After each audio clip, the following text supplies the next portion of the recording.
तो जी यूरोप में बहुत ज़्यादा लोग हैं जिनके पास डॉक्यूमेंट्स नहीं है और आप फिर भी अगर पुर्तगाल में टीआरसी कार्ड अप्लाई करना चाहते हो तो आर्टिकल 92 में अभी आप कर भी सकते हो या नहीं, और कितनी कॉस्ट आती है, और अगर आपने फिर भी करना है तो इसमें आपने दूसरा बंदा हायर नहीं करना, आप ये काम खुद कर सकते हैं। आपको दूसरे तीसरे बंदे की ज़रूरत नहीं है। क्यों आप दूसरे तीसरे बंदे को 2000 यूरो देते हो, बाद में आपको पता चलता है कि यार इतने का तो कोर्स नहीं था जितने उस एजेंट ने आप लोगों से पैसे चार्ज कर लिए। एनीवे सारी चीज़ें आपको स्टेप बाय स्टेप बताने लगा हूँ। आज जो तारीख है वो है 21 मई या 22 मई, ठीक है, जो मैं अभी वीडियो आप लोगों के लिए बना रहा हूँ, पोस्ट कर रहा हूँ। लेकिन अभी हुकूमत ने कहा है कि हम आर्टिकल 92 बंद कर रहे हैं, लेकिन अभी तक ये बंद नहीं हुआ। लेकिन हो सकता है एक आध हफ्ते में या कभी कभी तो महीने भी यहाँ पे लग जाती हैं चीज़ें बंद होने में, तो ये बंद हो जाए। लेकिन जिन्होंने पहले से अप्लाई किया हुआ है वो सेफ़ हैं, क्योंकि आप लोगों ने फ़ीस पे की है, आपने वोकेशनल कोर्स हासिल किया है, तो आप लोगों को तंग नहीं किया जाएगा। क्योंकि बहुत ज़्यादा लोग मुझे ये क्वेश्चन कर रहे हैं कि यार हमने तो पहले से ये लेके रखा हुआ है और हमने हर एक रिक्वायरमेंट पूरी की है, तो आपको परेशान नहीं होना। लेकिन जो नए नए लोग होते हैं जो यूके से यहाँ आने चाहते हैं या जर्मनी फ्रांस से यहाँ पे आके आर्टिकल 92 अप्लाई करते हैं, तो पहले तो अगर आपने फिर भी अप्लाई करना है तो आपने पुर्तगाल में आके ही करना है। क्योंकि एजेंट लोग तो आपको जानबूझ के खुद कहते हैं ना कि यार आप लोग वहीं पे रहें, आप जर्मनी में हो वहीं पे रहो, स्वीडन में हो वहीं पे रहो, बेल्जियम में हो वहीं पे रहो, हम आपका अप्लाई करवा देंगे। So please don't do any illegal things. इससे यहाँ पे तो एक तो धोखेबाजी बहुत ज़्यादा होती है, बात पैसों की भी नहीं होती। यहाँ पे लोग ऐसे हैं कि पैसे ले दे के भी आपका काम नहीं करते। बात ये है धोखेबाजी बहुत हाई लेवल की है और इंसानियत नहीं है यहाँ पे। तो इस वजह से अगर आपने करना है तो आपका यहाँ पुर्तगाल में होना ज़रूरी है, और आपके पास इन्फॉर्मेशन है तो आप आराम से 1500-2000 यूरो सेव कर सकते हो, ठीक है। तो जब आप यहाँ पे आ जाते हो तो अगर आर्टिकल 92 में अप्लाई करना है आपने, आर्टिकल 92 होता क्या है ये समझ लें। आप यहाँ पे आके वोकेशनल कोर्स हासिल करते हैं और इसमें आपको 1 साल का टीआरसी कार्ड मिलता है। ऑफिशियली जब आपको 1 साल का टीआरसी कार्ड मिलता है उसके ऊपर आप अपने home country India, Pakistan, Nepal, Bangladesh भी जा सकते हैं और अब पूरे यूरोप में भी वीज़ा फ्री ट्रैवल भी कर सकते हैं, ठीक है। लेकिन आजकल ये कार्ड मिलना बहुत मुश्किल हो गया है क्योंकि यहाँ पे सख्तियाँ काफ़ी ज़्यादा हो रही हैं, और यहाँ पे जो कॉस्ट होती है अगर आपने कोई वोकेशनल कोर्स करना है इसके लिए आपके पास पुर्तगाल में आने के बाद आपका निफ नंबर होना चाहिए, ठीक है। उसके बाद अगर आपके पास सोशल नंबर है तो वेल एंड गुड है, अगर नहीं है तो वो भी आप अपने लिए वोकेशनल ट्रेनिंग कोर्स हासिल कर सकते हैं। और इस निफ नंबर के जो कॉस्ट आती है जो आपको चाहिए होता है, ये मेन आपका डॉक्यूमेंट्स है। पुर्तगाल में अगर आपके पास निफ नंबर नहीं है तो आप कोई काम भी नहीं कर सकते। तो ये समझ लें एक आपकी आईडी होती है। तो ये अगर आपने अप्लाई करवाना है अपना निफ नंबर, किसी भी ब्राज़ीलियन वकील के पास जा सकते हैं, किसी भी आप पुर्तगीज़ी वकील के पास जा सकते हैं, और इसकी जो कॉस्ट आती है वो आपने विद पासवर्ड अप्लाई करवाना है, और 50 से 60 यूरो विद पासवर्ड इसकी कॉस्ट आती है। लेकिन अगर आप किसी इंडियन पाकिस्तानी से ये अप्लाई करते हैं तो इसके वो आपसे 150 या 200 यूरो चार्ज करते हैं। तो आपके पास इन्फॉर्मेशन नहीं होती, बाद में आप लूट आ जाते हो, वो अलग बात है। और आपको निफ नंबर बनवाने के लिए हर जगह इनकी ऑफिसेज मिल जाते हैं, अंजोश में मिल जाते हैं, अलमैदा में मिल जाते हैं, ठीक है। हर जगह वकील आपको, मैं कहता हूँ इतने ज़्यादा वकील हैं कि आपकी सोच है। और अभी आपको बताता हूँ कि जब आपके पास निफ नंबर आ गया तो आपने अपना कोर्स तलाश करना है, जिसको वोकेशनल कोर्स कहते हैं, कोई ट्रेनिंग कोर्स कहते हैं। तो इसका अभी क्या सिस्टम है, कितनी कॉस्ट है, ये आपको समझाता हूँ। आपने अगर अपनी फील्ड से रिलेटेड ही एजुकेशन को आगे कैरी ऑन रखना है तो आप नोवा यूनिवर्सिटी में जा सकते हैं, लिस्बन में ही है, ठीक है।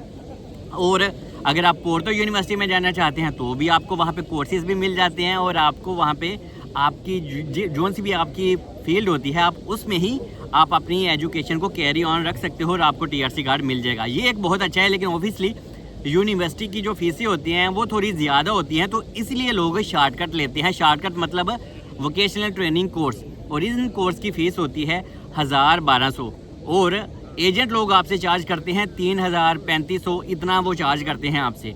और ये ऑनलाइन कोर्स होते हैं, लेकिन ये सारा का सारा ऑनलाइन कोर्स नहीं होता। लेकिन एजेंट लोग यहाँ पे भी आपको कहते हैं हाँ भाई ऑनलाइन कोर्स है, घर बैठे आपको सारा काम हो जाएगा, तो ऐसा नहीं है।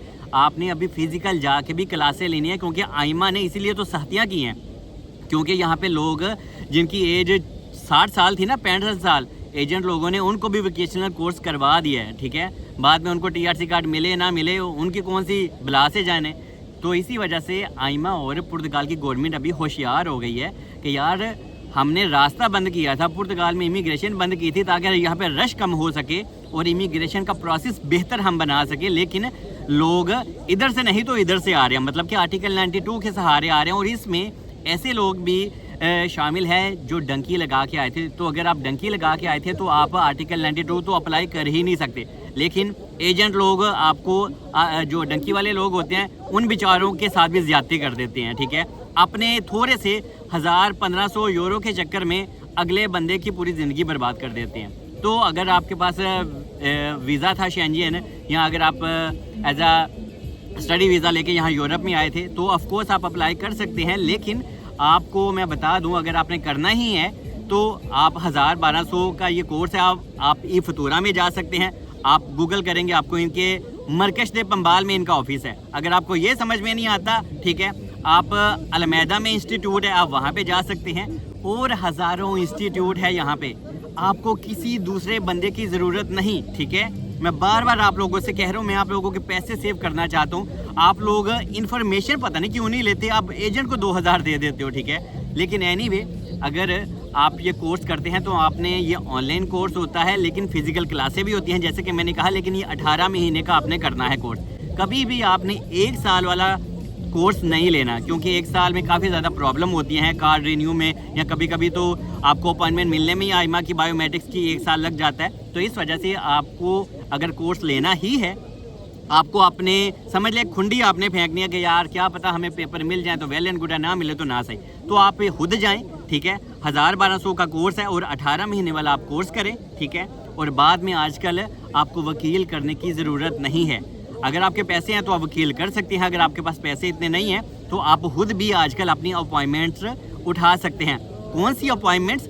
क्योंकि जब आपके पास निफ नंबर आ जाता है और ये वोकेशनल कोर्स भी आ जाता है तो आपको एक अपॉइंटमेंट्स बायोमेट्रिक्स की आइमा में उठानी होती है, मतलब कि इमिग्रेशन की आपको अपॉइंटमेंट उठानी होती है, जहाँ पे आपका फिर वो पूरा कोर्स वगैरह चेक करते हैं, आपके बायोमेट्रिक्स लेते हैं, आपसे फीस भी लेते हैं टीआरसी कार्ड के लिए। तो ये प्रोसेस होता है कि यार इस तरह से फिर आप अपना टीआरसी कार्ड हासिल करते हैं। जब आपके बायोमेट्रिक्स हो जाते हैं तो 90 दिन के अंदर अंदर आपको आइमा टीआरसी कार्ड इशू कर देती है। लेकिन यहाँ पे बहुत ज़्यादा केसेस में 5-6 महीने भी गुजर जाते हैं, ये हकीकत भी आपको पता होना चाहिए। लेकिन अभी लोग नहीं आ रहे, इमिग्रेशन बंद है, तो इमिग्रेशन का जो प्रोसेस है वो थोड़ा बेहतर और फास्ट हो जाएगा। क्योंकि कल भी मैंने एक वीडियो पोस्ट की जिसमें मैंने बताया कि काफ़ी लोगों के टीआरसी कार्ड आए हैं, जो कि डिटेल मैंने सारी आप लोगों के साथ शेयर की थी। तो आने वाले दिनों में जो लोग पहले टीआरसी कार्ड के इंतज़ार करें वो प्रोसेस भी अच्छा हो जाएगा। अगर आपका रीन्यू का मसला है वो भी ये ठीक हो रहा है, क्योंकि रीन्यू कार्ड का भी मैंने कल बताया था, मेरे दोस्त का भी रीन्यू कार्ड बहुत फास्ट तरीके से आ गया।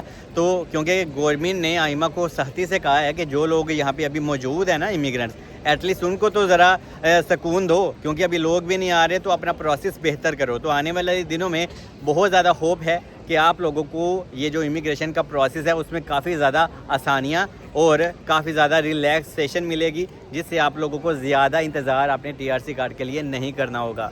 इन शॉर्ट में आपको मैं बता दूं कि इसमें आपका जो इतना खर्चा आता है 1000-1200 कोर्स की हो गई, और समझ लें टीआरसी कार्ड की तो आपने गवर्नमेंट को खुद जाके पे करनी है आइमा में, वो समझ लें 200-250 वो हो गई, तो यही आपका खर्चा। लेकिन एजेंट लोग आपसे बहुत ज़्यादा पैसे चार्ज करते हैं, तो आपको ज़रूरत नहीं है, सिर्फ इन्फॉर्मेशन है। तो आप अपने पैसे सेव करें और अपने टीआरसी कार्ड के लिए अप्लाई करें। लेकिन हो सकता है कि बहुत जल्दी मुमकिन भी है कि आर्टिकल 92 पुर्तगाल वाले पूरा क्लोज़ कर देंगे, और जब ये क्लोज़ कर देंगे तो जनाब एजेंट लोग D1, D2, D7 कैटेगरी का वीज़ा लोगों से अप्लाई करवाएंगे और अपने पैसे बनाएंगे। लेकिन फ़िलहाल अगर आपने फिर भी आर्टिकल 92 अप्लाई करना है तो थोड़ा सा ही आप लोगों के पास टाइम है, ज़्यादा टाइम आपके पास नहीं है। और इसमें जो एज है वो भी आजकल मैटर करती है, और आपने इस कोर्स को कंप्लीट भी करना होता है। क्योंकि अगर आप अपने कोर्स को आजकल कंप्लीट नहीं करेंगे, तो एक भाई ने मुझे कहा कि सलमान मैंने अपना कोर्स कंप्लीट नहीं किया था, तो यार उन्होंने मेरा टीआरसी कार्ड ही रिन्यू नहीं किया। तो आजकल ये सारी चीज़ें भी हो रही हैं, और ये चीज़ें इसलिए हो रही हैं क्योंकि गवर्नमेंट को सारी चालाकियों का पता चल गया। तो ये सारी हकीकत थी जो आप लोगों के साथ मैंने शेयर कर दी। बाकी अगर आपको ये वीडियो अच्छी लगी है तो दूसरों के साथ भी शेयर करें, चैनल को सब्सक्राइब भी किया करें, क्योंकि मैं आप लोगों से बहुत प्यार करता हूं। जैसे आप लोग मुझसे प्यार करते हैं तो यार मैं भी इसका हक अदा करता हूं, आपको जेन्युइन और प्रॉपर इन्फॉर्मेशन देता हूं जिससे आप लोगों के पैसे सेव हो जाएं। तो चैनल को सब्सक्राइब करें, लाइक करें। बाकी मुझे दुआ में याद रखें। मिलते हैं नेक्स्ट वीडियो में। Stay bless.